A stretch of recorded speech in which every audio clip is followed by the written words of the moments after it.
nobody saw the result coming on Sunday, and you said that you'd have to go away and have a look at it. Having slept on it for a couple of days, have you seen anything that you can build on? Yeah, if I'm being honest, I've seen a lot that I can build on, and that's going to sound really strange to a lot of people, but well, I watched the game back twice. I then went through it with the players in terms of bits we needed to do. I thought up until, and I know obviously games last for over 90 minutes, so I'm not trying to come away from anything, but I thought up until 64 minutes when the second goal went in, I thought we were more competitive. I thought that our turnovers were very good. I think our use of the ball let us down in the game, but I thought in terms of regains and stuff, I think that was the highest regains we've had all season. So there were certain aspects to our game that were really good, there was other aspects to our game that were really poor. And like I said to the lads yesterday, what I can't defend them for is I can't defend them for particularly the third goal onwards, for that spell, because irrespective of what the scoreline looks like, we need to make sure that we're competitive and we're at it for the first minute to the last minute, irrespective of what happens in the games. You're going to have to deal with setbacks sometimes. So I didn't think the scoreline was reflective of the game, having watched it back, but at the end of the day that was the score, so we need to deal with it.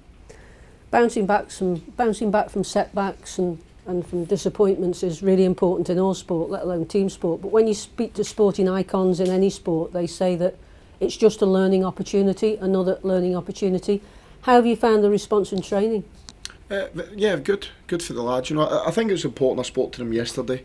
Obviously because we've only got a quick turnaround between each game, we'll be in every day this week because I need 2 prep days before we play any match. So yeah, I think it was important. We spoke yesterday. Obviously I showed them on the video where we went wrong, what we could have done better, the bits that let us down within the match. So I think back in the day what would have happened is you probably bring them in, shout at them, tell them how rubbish they are, and then everybody goes home feeling 100% worse. I think the way that I try and work nowadays is the fact that it's bring them in, this is where we went wrong, this is what we need to do better, this is why that happened, and this is what the solution looks like, so we know that this is what we need to do the next time we come across that type of problem. And what I'm hoping is that obviously the lads take that on board and can carry it out. So, but I think the reaction, the response, because like I said to the lads, what should happen is losing any game, irrespective of what the result is, should be damaging, but not damaging to the point that you're scared that you don't want to go and perform and make the next mistake. Damaging to the point that you want to make it better and you want to go and have a reaction and you want to put it right the next game. That should be how damaging it is. I mean, that pride and that respect for yourself and your team and your club and your fans, that's unacceptable, and you want to do more, you want to do better. So I'm hoping that's the response we're going to get. You've not had that great amount of time to get to know people individually as characters, and you probably were a bit shocked by the way one or two of them seemed to disappear out of the game on Sunday. Does that worry you in terms of, because you've got a fairly young squad, how much winning mentality there is in the team? I think winning mentality but comes from confidence and belief in winning games, doesn't it? I mean, that's where it comes from, and what you'll find is there'll be certain groups that once you build that confidence and they build that resilience, then they win. I found myself in a very similar circumstance when I walked in at Sunderland. They lost 6-0 to Bolton. I think the 2 previous games before that they'd lost to Doncaster, who were bottom of the league, and Cheltenham away, and they weren't confident, they weren't resilient. But by the time the end of the season came, by the time when I left, that's exactly where they were, and that's exactly where they still are. So that takes a process, it takes time, but we'll get there. On to Burnley. They've obviously had a decent start to the season, 8 unbeaten in the league, albeit it might have been even better if Cardiff hadn't scored in the last minute. What do you see as a massive threat from them? I think the recruitment's been excellent. I think they've recruited really, really well for how they want to play. I think that they arguably pose as many dilemmas to any team in the league as far as I'm concerned. I think their movement, their structures, I think they're extremely well coached, and yeah, they're certainly one of the best teams in the league for me. When you've had a bit of a battering on a Sunday, how important will it be for you? You know how to make you feel better, Ange, don't you? I'm sorry about that, yeah. I mean, I said I wouldn't speak about it, but I slipped that one in. You've mentioned it in every question so far, but on you go. When you look at the poor result you had on Sunday, yep, how important is it for the team to be defensively sound and to get off to a good start at Burnley? Yeah, but let's be honest, right? Irrespective of what the result is in the last game, that's important in every game. Do you know what I mean? That you want to be nice and solid. There's a difference between being nice and solid and being defensive. Do you know what I mean? So I think for us, we are set up at the weekend.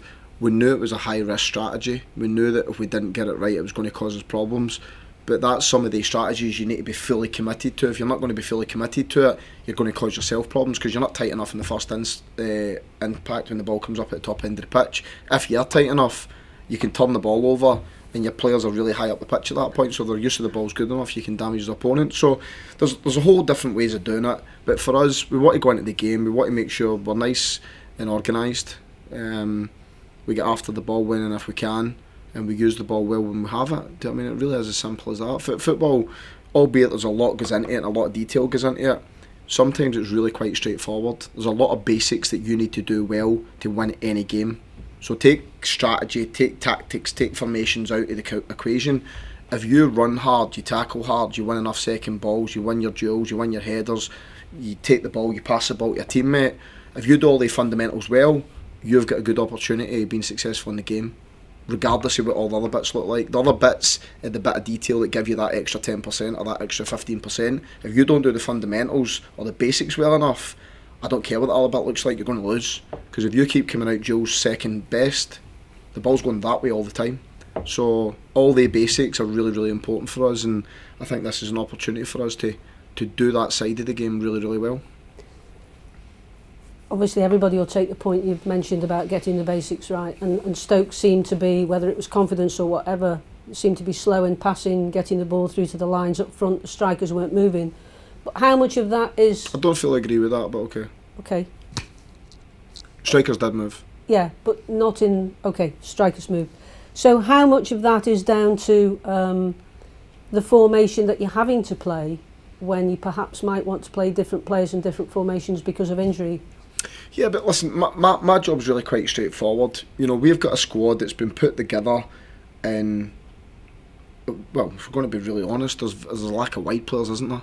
Do you know what I mean? So even if I had any appetite to go to a 4-3-3, we don't have any wide players really. We've got Tariq Fosu, who's arguably the one wide player we've got in the squad. Beyond that, the rest of them are either wing backs or full backs. So in that respect, yeah, it becomes more difficult. And what my job is to come in and look at the tools that I've got available in terms of the players and try and come up with the system that best suits them to perform to the maximum so we can try and get results. That's what my job is.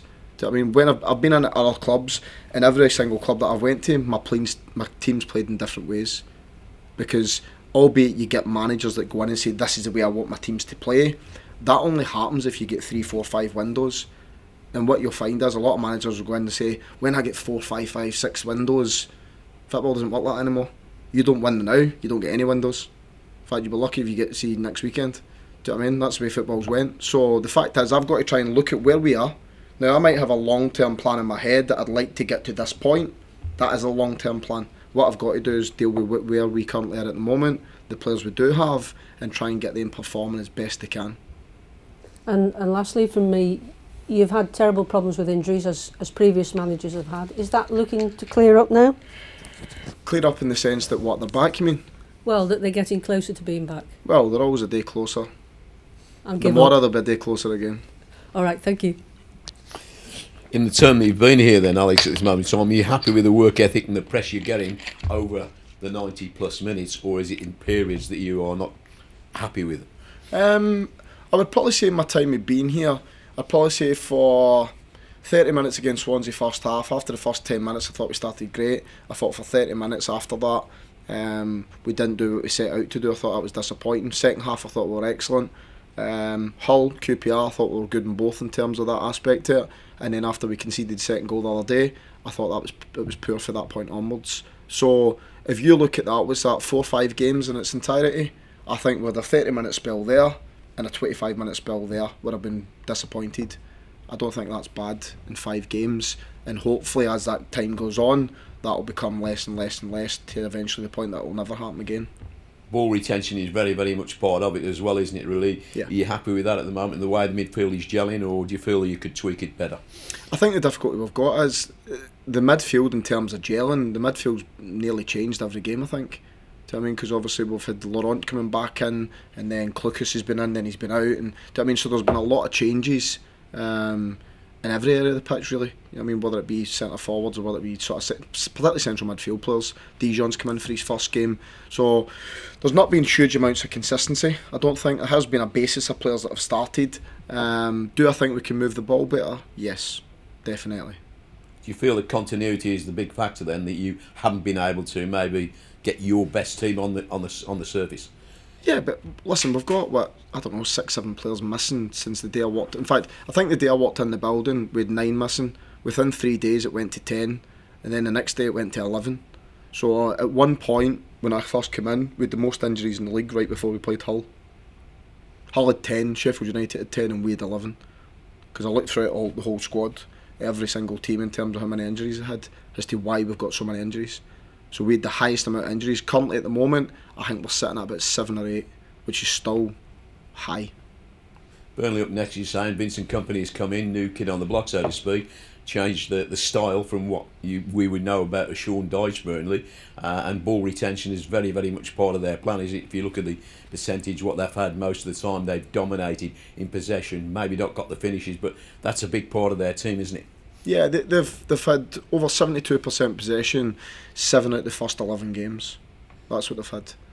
So they're good in the ball. They move the ball well. They've recruited really well. If you look at where Burnley were under Sean in terms of how they played, they're basically the flip of that, if you like, in terms of how they play. I mean, Burnley were really quite direct, up, back and through, down the sides of you, crosses in the box. This team take the ball, move the ball, try and rotations, drop them off the front, creating a spare player. You know, that's what they try and do all the time. So, but they're very well coached and they're very good at it. And to be honest, at the weekend when they drew with Cardiff, they were really unfortunate they didn't win the game. They've been, in my view, one of the best teams that I've watched this season. I've probably seen them about 6 times this year.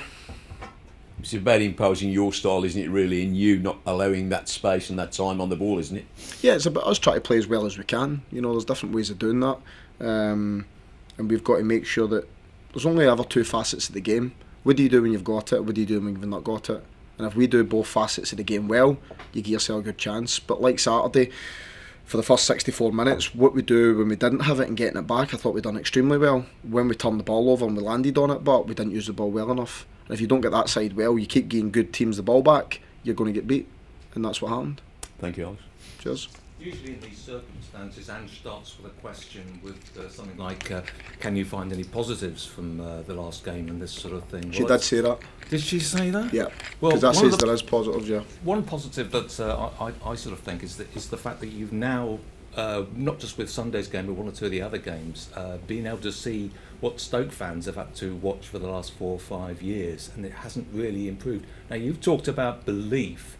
Do you think it's just belief that the players need to take them out of this sort of like malaise that this club seems to be in? Is that a statement or a question? It's a statement of what things are. I believe, you may not agree with it, but is belief enough to take them out of that? Well, I think you need building blocks, don't you? And I think belief's the first building block, because if you believe in what you're doing and then you've got the capability of doing it, and then you've got another guy who believes in it, and then you've got a bit of resilience, and you've got a bit of camaraderie, you've got confidence in terms of what you're doing. It's building blocks that I need to build. That's why it always takes time, because very rarely do you go from, I don't know, a malaise or whatever you want to call it in terms of being there, to then going that side.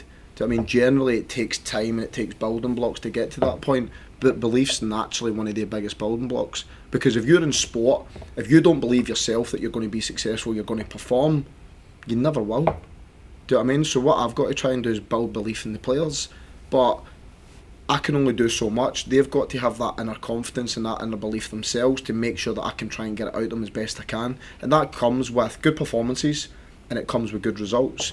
Unfortunately, the game at the weekend there naturally is going to set that back a little bit, but like anything else, certainly in football, if you get on the grass again and then you make it right, that one's quickly forgotten, you know. So there is no time to dwell on the Championship. Do you know what I mean? What we need to do is, there's nothing I can do about that game anymore. We need to pick out the bones of it, make sure we learn from it, put it to bed, focus on the next game. So all our efforts are on making sure that we go to Burnley, and after it we feel a lot better about ourselves.